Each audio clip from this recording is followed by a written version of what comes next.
तुम्ही आता दिवाळीचा सण आहे माता माऊल्यांनो, तुम्ही आता जाणार आहे सगळे सप्ताह झाला की भाऊबीजेला. भाऊबीजेला जाताना या विशाल महाराज खोलीची प्रार्थना आहे तुम्हाला. तुम्ही जर दोन बहिणी असाल, तुम्ही श्रीमंताच्या घरातून तुमची बहीण गरीबाच्या घरात पडली असेल, तुम्ही श्रीमंत आहे तुमची बहीण जर लंकेची पार्वती असेल, तर माझी विनंती आहे तुम्हाला, तुमच्या गरीब बहिणीजवळ कधी तुमच्या श्रीमंतीचा बडेजाव मिरवू नका. आमचं खूप बरं चाललंय, खूप चांगलं चाललंय असं म्हणू नका. तुम्हाला जर तिला बरं वाटावं असं वाटत असेल तर आता माहेरी गेल्यावर तिच्याजवळ बसा. बाप घेईल तेव्हा घेईल, माय घेईल तेव्हा घेईल. तुमच्या घरूनच तुम्ही तिला साडी न्या आणि तिला ती साडी द्या आणि तिला म्हणा, बाई कसं काय तुझं बरं आहे ना. ती सांगेल, ताई खूप चांगलं आहे, माझ्या नवऱ्याला 500 रुपये रोज आहे, मला 200 रुपये रोज आहे, पोरं जिल्हा परिषदेच्या शाळेत शिकायला आहे, पण आमची दोन्ही मुलं खूप गुणी आहे, आमचं खूप चांगलं आहे. मालक दर महिन्याला पंढरीच्या वारीला जातो, मुक्ताबाईच्या वारीला जातो, घरामध्ये गाथा ज्ञानेश्वरी, मुलं शाळेतून आल्यानंतर सुद्धा हरिपाठ काय, कथा काय, कीर्तन काय, वारकरी संप्रदायाचं एक वेगळंच वल आहे आमच्या घरामध्ये. खूप चांगलं आहे बाई आमचं. मध्यंतरी आम्हाला बाजारातून पैशांची गरज होती, तुम्ही आमचे नातेवाईक आहे, आमच्या बहिणीचं खूप चांगलं आहे असं माहिती पडलं, आम्हाला पैसे सुद्धा व्याजानं मिळाले. ताई तुमचं काही नको आम्हाला, तुमची प्रॉपर्टी नको, तुमचं धन दौलत नको, आमची मुलं खूप हुशार आहेत ताई, माझ्या पोरांच्या नोकरीचा विषय येईल तेव्हा एक शब्द तुझ्या नवऱ्याने जर खर्च केला तर माझ्या पोरांच्या आयुष्यभराच्या शिदोरीचं काम होईल ताई, काही नको. आम्हाला खूप आनंद आहे तुमच्या मोठेपणाचा, तुमची कृपादृष्टी आमच्या लेकरांवर राहू द्या. एवढं ऐका गरिबीचं बहिणीचं. ज्या दिवशी तुम्ही गरीब बहिणीचं एवढं ऐकून घ्याल, तिला असं वाटेल जगाचा मालक माझं सगळे ऐकतोय. आपलं किती दिवस लोकांना सांगता. आता काही लोकांना असं वाटतं मी माझं सांगण्याकरता जन्माला आलोय, सांगायला नाही. ऐका, तुम्ही गाडी घ्यायला उद्या जर तुम्हाला दिवाळी निमित्त गाडी घ्यायची असेल, तुम्ही म्हणा कोणी माणसाला, कोणी तुमच्यासोबत येईल गाडी घ्यायला, कोणी येईल. तुम्हाला स्ट्रक्चर प्लॅन तयार करून आणायचं आहे तुमच्या घराचं, कोणी येईल. पण तुम्ही उद्याचा दिवाळीचा सण एखाद्याला म्हणा मला हॉस्पिटलला जायचंय मुंबईला, शोधावा लागेल तुम्हाला माणूस घर सोडणारा, नाही भेटणार माणसं. पण जी माणसं दुसऱ्याचं ऐकून घेण्यात आनंद मानतात, दुसऱ्याचं ऐकून घेण्यात नाही होईल सगळं, ज्याला धीर देणं म्हणतात, हा चौथा वर्ग जाणून नेणतेपणाचा आहे. काय ज्ञानोबाराय तुकोबारायांनी उपकार केले महाराष्ट्रावर, माणूसच घडवला. वारकरी संप्रदाय म्हणजे माणूस घडवण्याचा कारखाना. गाथा ज्ञानेश्वरी वाचलेला माणूस निर्दयी असूच शकत नाही महाराज, त्याला दुसऱ्याचं दुःख पाहावंच वाटत नाही. रक्त सुद्धा माणूस पाहू शकत नाही दुसऱ्याचा. अशी वारकरी संप्रदायाची अवस्था कोमलतेची, अत्यंत मृदू आहे संप्रदाय आपला. पुरात ज्ञानोबारायांचं अंतःकरण इतकं कोवळं आहे. मूर्ख या शब्दाच्या पलीकडे माझ्या ज्ञानोबारायांना शिवी सुद्धा येत नाही हो. शिवी काय प्रगल्भता असेल विचाराची. म्हणून जाणून नेणत व्हायचं. कळालं तरीही जाणून नेणते करी माझे मन. हे ज्यांनी ज्यांनी स्वीकारलं त्यांचं सोनं झालं. पण ज्यांना हे स्वीकारता आलं नाही, तुकोबाराय बोलतात, नाथ महाराज बोलतात, पंथ ते चुकले आपुल्या मतीचे, ते चुकले आपुल्या मतीचे, पंथ ते चुकले आपुल्या मतीचे, चुकले आपुल्या पंथ ते चुकले आपुल्या मतीचे, पंथ ते चुकले आपुल्या मतीचे, पंथ ते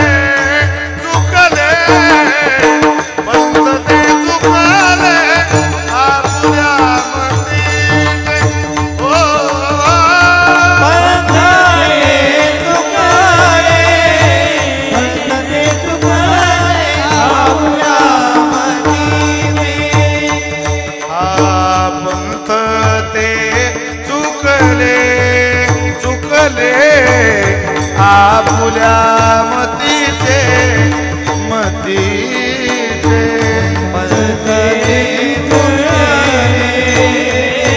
चुकले आपुल्या मतीचे ते चुकले आपुल्या मतीचे पंथले चुकले आपुल्या मतीचे ओ दया मागे त्यांचे त्याची हाल दया मागे त्यांचे त्याची हाल दया मागे देती आन दया मागे देती आन हे सर्वांना कळावं जाणून नेमतेपणाचं लक्षण असं जर वाटत असेल तर संत वाङ्मयाकडे आपल्या जीवनाचा मोर्चा वळवला पाहिजे. मग ते आपल्याला देवाच्या विविध भागात कधी चरणाची, कधी नामाची, कधी त्याच्या स्वरूपाची, कधी त्याच्या गावाची, कधी त्याच्या वैभवाची महती सांगतात. त्यातला एक भाग संतांनी निवडला कृपेचा. देवा इतका कृपाळू कोणी नाही. तुम्ही माझा ऐका, तुकोबारे म्हटले त्याची इतकी कृपा नाही. तुम्ही तुमचं गुंडाळून ठेवा त्याच्या कृपे पुढं. तिथं गुंडाळून ठेवायचं. मी बोलून गेलो ना, हा गाजरपार खिपाना फार काळ मजा देत नाही, आनंदच देत नाही तो. अहो ते लग्नात बस्ता पाळायची पद्धत होती तुमच्या भागात असेल, आमच्या भागात खूप होती. इतकी पद्धत आमच्या भागात 100 जण कपडा फाळायला द्यायचे. 100 बरं का. बरं कपडा फाळायला गेल्यावर त्यातले निम्मे पे अक्कल, त्यांना कपड्यातलं कवळीचं ज्ञान नाही. हा दाखव, तो दाखव, लिलन दाखव, कॉटन दाखव, अमुक दाखव. ढिगारा झाला कपड्यांचा, कपडाच पसंत आला नाही. 100 माणसं उठले त्या दुकानातून. कपडाच नाही म्हणे तुमच्या दुकानात, आम्हाला नाही घ्यायचं इथं, आम्ही दुसऱ्या दुकानात जाऊ. आता 100 माणसं एखाद्याच्या दुकानातून उठताय आणि बाहेर निघून जात आहे. तेवढ्याच दुकानाचा मालक मोटरसायकल लावायला लागला त्या दुकानात बाहेर. राम राम राम राम. का अहो म्हणे काय तुमच्या दुकानात कपडे, या पोरांना काही कळतं आम्ही कोणते कपडे घालणारी माणसं आणि कसे कपडे दाखवताय. ते म्हटले माफ करा, पा धंद्याची रीत कशी आहे. मला जरा यायला उशीर झाला, तुम्ही दुकानात आले माहिती पडलं आणि मी लस्सी सांगायला गेलो, त्याच्यामुळे मला उशीर झाला. पण ती नवीन पोरं आहे जरा. अरे मूर्ख हो, कळतं का तुम्हाला कोण आलंय आपल्या दुकानात. अख्ख्या जिल्ह्यात चर्चा यांच्या घरच्या लग्नाची. 3 पिढ्याचे संबंध आहे त्यांचे ना आपले. ज्याच्याशी संबंध जोडताय त्यालाही माहिती नाही याच्यासोबत आपल्या 3 पिढ्या गेल्या कधी. माणसं लय डोकेबाज असतात. अरे आमचं नाक घालवता तुम्ही, कपडा कुठेही घ्या, पण बा तुमच्याकरता मी लस्सी चांगल्या ठिकाणची लस्सी आहे, तुम्ही एकदा घेऊन घ्या. तेवढी लस्सी घ्या. तुम्ही कपडा कुठेही फाळा, कपड्याशी मला काही नाही. तुमचे आपले संबंध आहे. तुमच्या लग्नाच्या दिवशी आम्हाला दुकान बंद करायची वेळी इतके तुमच्या वडिलांचे आमचे संबंध होते. काय करू घड्या म्हणे. ते बळजबरी त्याची लस्सी तर घ्यायचीच आहे. 100 माणसं उठवलेले बसवले त्यांनी खाली, लस्सी दिली. तुम्ही कपडा घेऊ नका, तुम्ही कुठेही कपडा फाडा, फक्त मी माझ्या पुतण्याच्या लग्नाकरता 2 सुरतून तागे बोलवले परवा, तेवढे एकदा नजरे खालून घाला. आण रे तो सुरतचा तागा. नोकर म्हणतो कोणता. आता त्याला हेच कळत नाही आपल्या दुकानात सुरतचा तागा कोणता आहे. तर म्हणतो मी सांगतो ही नवीन पोर आहे. तो गेला आणि त्यानं सुरतचा तागा आणला आणि फेकला पुढं. एकदम वजनाला हलकं, वॉशेबल, अगोदर कोणी घातलेला नाही, पुढं कोणी घालणार नाही. रुबीच्या मिलचं बनवून घेतलंय, प्युअर कॉटन, वजनाला अत्यंत हलकं, कोणत्याही ऋतूत घाला. 100 जण विचारतील तुम्हाला हा कपडा कुठून आणला, हा कपडा कुठून आणला. बापालाही तोच आहे, पोरालाही तोच आहे. हा कपडा कुठून आणला, हा कपडा कुठून आणला. माणसं विचारतील हा कपडा कुठून आणला बा तुम्ही. तुम्ही हात तर लावून पहा कपड्याला एकदा. हात लावला, माणसं म्हटले कपडा जोरदार आहे राजे. शेट्याचा भाव हा जरा महागडा आहे. नाही पण तरी भाव म्हटले हा 10,000 रुपये मीटर आहे. ते म्हटले तुमच्या पुतण्याला दुसरा ना तुम्ही, हा फाळा. फाडला कपडा. ते नोकर म्हणत मालक त्यातला दुसरा तागा दाखवला होता मी त्यांना, आणि भाव काय सांगितलं होता रे म्हणे 300 रुपये मीटर. येड्या ते गाजर पार घे. 300चं 10,000 घेतल्याशिवाय त्यांची पूर्ण जिरत नाही. आता त्यांची पूर्ण थंडी झालेली. मग गाजर पार घ्यायला जास्त पैशाचा माल ओरिजिनल वाटतो. महाराज कोण्या गाडीतून आले, इकडे जितकं लक्ष आहे तितकं लक्ष ते काय सांगताय कीर्तनात त्याच्याकडे नाहीये. ते कोण्या गाडीतून आले त्यापेक्षा ते काय सांगताय ते महत्वाचं आहे. ते फेटा कोणता बांधता ते सध्या कार्यकर्त्यांचं लय अवघड झालं भाऊसाहेब. नेत्याचा बूट, नेत्याचा कपडा, नेत्याची चप्पल, नेत्याच्या अंगठ्या, नेत्याचा चैन, तसंच आपण राहायचं. अरे ऐक, यांचा नाद कोणालाही परवडला नाही. कुचित माणसं त्या सक्सेस झाले नाही तर विचारा भाऊसाहेबांना, ते आता जिल्हा सांभाळताय. एवढं सोपं आहे. विशेषतः वयाच्या 35 पर्यंत तरुणांनी कोणाची वाद होईल असं वर्तन सुद्धा करू नका. हा एवढा मोठा खर्च आहे ना तरुणांनो. आपण ज्ञानोबा तुकोबऱ्यांची, छत्रपतींची, भगवान बाबाची लेकरं आहोत. खूप मौल्यवान जीवन आहे. काही वादाच्या भानगडीत पडू नका. काही कोणाबद्दलची घुरा मनात आणू नका. एखादा माणूस तुमच्याकडे तिरस्कारानं पाहतो हे तुम्हाला कळून सुद्धा दुर्लक्ष करा. किती दिवस वाद करायला निघाला तर घरून गाडी काढल्यावर पदोपदी वाद करावा लागतो. 10 फुटावर वाद करावा लागतो तुम्हाला. किती दिवस भांडणार. या चांगलपणात काही गोळा करायचं की नाही शिल्लक काहीतरी.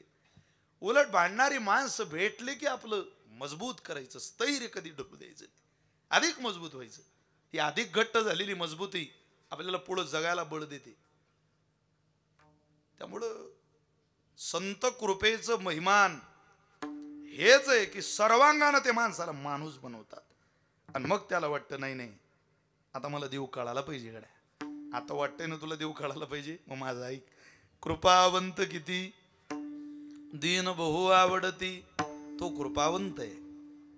किती कृपावंत आहे. त्याच्या इतकी कृपा करण्याचं सामर्थ्य कोणाकडे नाही. इतका तो कृपावंत आहे. पर कोणा करता दीन बहु आवडती. त्याला दीन आवडतात. तुम्ही बोर नाही ना झाले. दीन म्हणजे प्रपंचातला दिन वेगळा आणि परमार्थातला दिन वेगळा. प्रपंचातली दीनता ही प्रत्येकाकडेच आहे. इंद्रियाच्या दिने आम्ही केलो नारायण आहे. अहो इंद्रियाच्या आधारानं माणूस दीन झालेला आहे. गरीब झाली माणसं. सगळी माणसं गरीब आहे. प्रपंचामध्ये महिलांपेक्षाही पुरुष जात गरीब आहे. गरीब झाल्याशिवाय प्रपंच होत नाही. जगाच्या मालकाला युद्ध करायची वेळ आली त्यावेळेला हातात सुदर्शन चक्र होतं. पण गोपिका सांभाळायची वेळ आली त्यावेळेला हातात बासरीच घ्यावी लागली. का. तिथं युद्ध काम करत नाही, शस्त्र काम करत नाही. तिथं प्रेमाचे गोड शब्द काम करावे लागतात. आपल्या शब्दाची धार खाली आणावी लागते. कशी भाजी झाली तरी बायकोला म्हणावंच लागतं काय भाजी झाली ग, ही भाजी तूच बनवावी.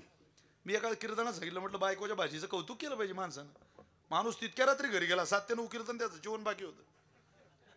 ती भाजी घेतली म्हटलं वा याला म्हणता भाजी. काय भाजी बनवली तू. भाजी म्हणजे भाजी. ही भाजी तर हॉटेलला खाऊ नये. ही भाजी तर तूच बनवावी. डाब्याला नाही का काठेवाड कैथलला सुद्धा ही भाजी खाता येत नाही. इतकी छान भाजी.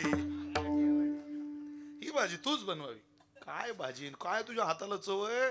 कुठं शिकली बाबा. युट्यूब नाही, फेसबुक नाही, इन्स्टा नाही तुझ्याकडे, टेलिग्राम नाही, तरी इतका अभ्यास तुझा. कुठं शिकली इतका भाज्या. ही भाजी तूच बनवावी. ती बाई लाटणं घेऊन बाहेर आली. ते बाई म्हणे दररोज मी भाजी बनवते कधीच चांगली झाली. म्हटलं नाही, आजच्याच दिवस शेजारणीच्या घरची भाजी आणली तर एवढी चांगली झाली. प्रपंचात अधिक गरीब होऊ नका. एवढं गरीब झाल्यावर फटके खायची वेळ येईल. भाजीचं कौतुक जरूर करावं पण आपल्या घरच्या भाजीचं. तसा प्रपंचात माणसाला गरीबच व्हावं लागतं. कधी कधी मला असं वाटतं माणसानं एक सण ठेवला नाही बायांना. तुम्ही एक सण पंचमीला तुम्हीच मिरवता, नवरात्र तुम्हीच, रक्षाबंधन महिला, संक्रांत वाटतं कोण वाण तुम्हीच, आता भाऊबीज, दिवाळी तुम्हीच. आपल्याला एकच सण आहे आता.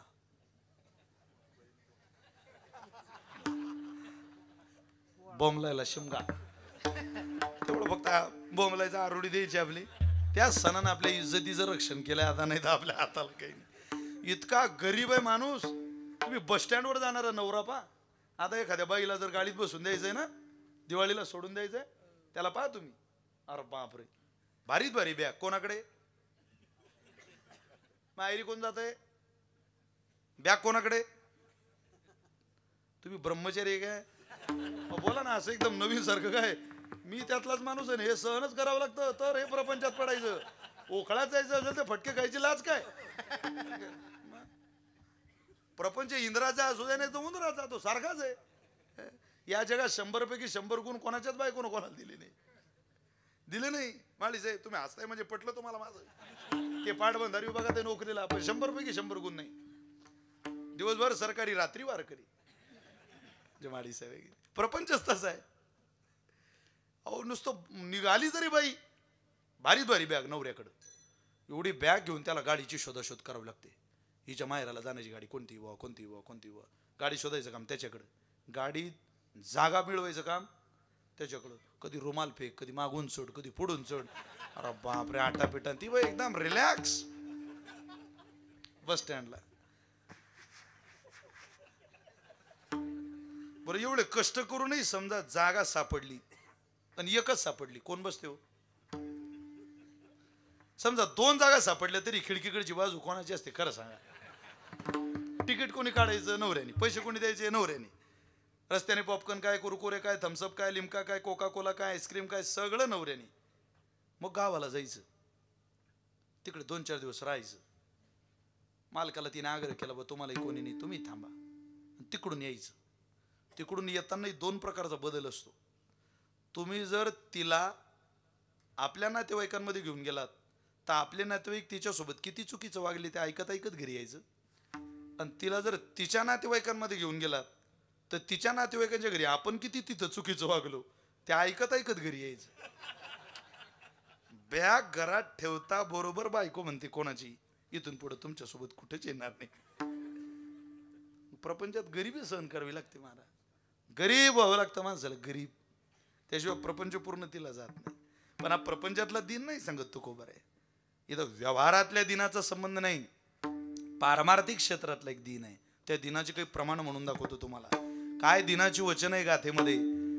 काय मी उद्धार पावेना, काय मी उद्धार